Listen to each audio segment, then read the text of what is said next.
Des milliers de personnes ont protesté à Malmö, en Suède, contre la participation d'Israël au concours Eurovision de la chanson. Des barricades métalliques et de grands blocs de béton ont été installés autour de l'aréna de la ville suédoise qui accueille le concours Eurovision de la chanson, Eurovision 2024, tandis que les forces de police locales ont été renforcées par des unités de police du Danemark et de la Norvège. La représentante de l'État hébreu, Eden Golan, s'est qualifiée pour la finale avec sa chanson Hurricane, pour laquelle elle a dû changer le titre et les paroles avant d'être autorisée à concourir. Initialement intitulée U October Rain, pluie d'octobre, la chanson faisait référence à l'attaque du 7 octobre du Hamas contre Israël, provoquant ainsi la réaction offensive de l'État hébreu.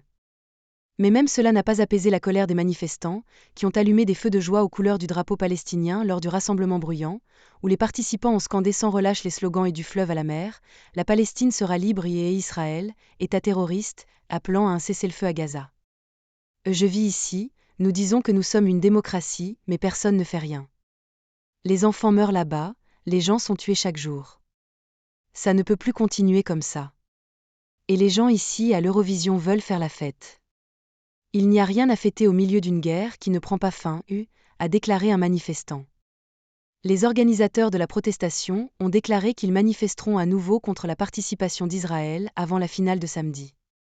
Prétendant que le concours Eurovision de la chanson est apolitique, l'UER, qui organise le concours de pop pan-européen, a décidé de permettre à Israël de participer, malgré des mois de contestation contre sa participation, au pic du conflit Israël-Hamas.